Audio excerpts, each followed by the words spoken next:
തമിഴ്നാട്ടിലെ പ്രളയ ദുരിതാശ്വാസ ഫണ്ടുമായി ബന്ധപ്പെട്ട വിവാദങ്ങളിൽ മറുപടിയുമായി ഉദയനിധി സ്റ്റാലിൻ എത്തിയിരിക്കുകയാണ്.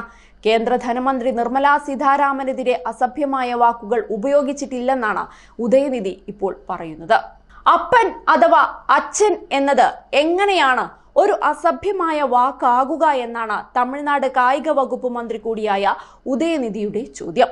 പ്രളയ ദുരിതാശ്വാസമായി കൂടുതൽ ഫണ്ട് തമിഴ്നാടിന് അനുവദിക്കാൻ കേന്ദ്ര സർക്കാർ ATM അല്ല എന്ന നിർമ്മലാ സീതാരാമന്റെ പ്രസ്താവനയ്ക്ക് ഉദയനിധി സ്റ്റാലിൻ നൽകിയ മറുപടി കഴിഞ്ഞ ദിവസം വിവാദമായിരുന്നു. കേന്ദ്രമന്ത്രിയുടെ അച്ഛന്റെയോ കുടുംബത്തിന്റെയോ സ്വത്തല്ല ചോദിച്ചത്, ജനങ്ങളുടെ നികുതിയുടെ അർഹമായ വിഹിതമാണ് ആവശ്യപ്പെട്ടത് എന്നായിരുന്നു ഉദയനിധിയുടെ പ്രസ്താവന.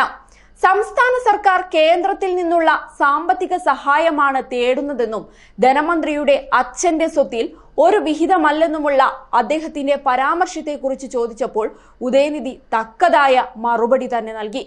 കൂടാതെ പ്രളയ ദുരിതാശ്വാസ ഫണ്ടിൽ പോലും രാഷ്ട്രീയം കലർത്താനാണ് നിർമ്മലാ സീതാരാമന്റെ ശ്രമമെന്നും ഉദയനിധി കുറ്റപ്പെടുത്തി. എന്നാൽ സൂക്ഷിച്ചു സംസാരിക്കണമെന്ന് ഉദയനിധിക്ക് മറുപടി നൽകിയ നിർമ്മലാ സീതാരാമൻ അച്ഛന്റെ സ്വത്തുകൊണ്ടാണോ ഉദയനിധി അധികാരം ആസ്വദിക്കുന്നതെന്ന് താൻ ചോദിച്ചാൽ എന്താകുമെന്ന് കൂടി മറുപടിയിൽ കൂട്ടിച്ചേർത്തു. പ്രധാന സ്ഥാനങ്ങളിലുള്ളവർ വാക്കുകൾ ശ്രദ്ധിക്കണം.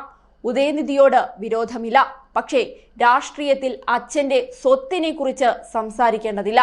മുത്തച്ഛനായ കരുണാനിധി വാക്കുകളുടെ ഉപയോഗം മനസ്സിലാക്കിയിരുന്ന സാഹിത്യകാരനാണെന്നതും അദ്ദേഹം മറക്കുന്നുവെന്നും നിർമ്മല വിമർശിച്ചു. അതേസമയം പ്രളയത്തിൽ തമിഴ്നാട്ടിലെ 4 ജില്ലകളിലായി 31 പേർ മരിച്ചതായി നിർമ്മലാ സീതാരാമൻ കഴിഞ്ഞ ദിവസം പറഞ്ഞിരുന്നു. 2 ഘടുക്കളായി 900 കോടി രൂപ കേന്ദ്രം ഇതിനകം അനുവദിച്ചിട്ടുണ്ടെന്നും നിർമ്മലാ സീതാരാമൻ അറിയിച്ചു. തമിഴ്നാട്ടിൽ ഇത്രയും വലിയ ദുരന്തം നടക്കുമ്പോൾ തമിഴ്നാട് മുഖ്യമന്ത്രി MK സ്റ്റാലിൻ ഡൽഹിയിലായിരുന്നുവെന്നും ധനമന്ത്രി വിമർശിക്കുകയുണ്ടായി. എന്നാൽ സ്റ്റാലിൻ ഈ ആരോപണങ്ങളെല്ലാം നിഷേധിക്കുകയാണ് ചെയ്തത്.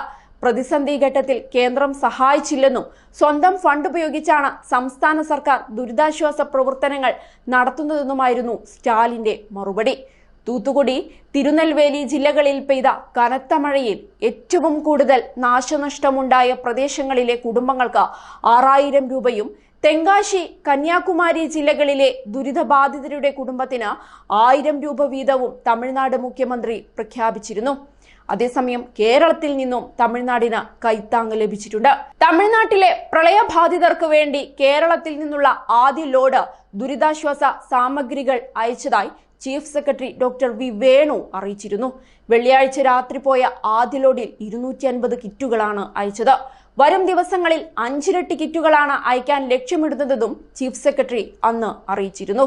ദുരിതാശ്വാസ സഹായങ്ങൾ എത്തിക്കാൻ കൂടുതൽ പേർ തയ്യാറാകണമെന്നും അദ്ദേഹം ആവശ്യപ്പെടുകയുണ്ടായി. മുഖ്യമന്ത്രി പിണറായി വിജയന്റെ നിർദ്ദേശപ്രകാരമാണ് തമിഴ്നാട്ടിലെ പ്രളയബാധിതർക്കായി ദുരിതാശ്വാസ സഹായം എത്തിച്ചു നൽകാൻ തീരുമാനിച്ചത്. തിരുവനന്തപുരത്ത് കനകക്കുന്ന് കൊട്ടാരത്തിന് എതിർവശത്തുള്ള സംസ്ഥാന ദുരന്ത നിവാരണ അതോറിറ്റി കാര്യാലയം, തിരുവനന്തപുരം കോർപ്പറേഷൻ ഓഫീസ് എന്നിവ കളക്ഷൻ സെന്ററുകളായി പ്രവർത്തിക്കുന്നുണ്ട്. തദ്ദേശ സ്വയംഭരണ വകുപ്പ് പ്രിൻസിപ്പൽ ഡയറക്ടർ MG രാജമാണിക്യത്തെ ദുരിതാശ്വാസ പ്രവർത്തനങ്ങൾ ഏകോപിപ്പിക്കുന്നതിനായി നിയോഗിച്ചിട്ടുണ്ട്. വിദ്യാർത്ഥികളും യുവാക്കളും അടക്കമുള്ളവരാണ് അവശ്യ സാധനങ്ങൾ പാക്ക് ചെയ്യുന്നതിന്റെ ഭാഗമായി സ്ഥലത്തെത്തുന്നത്.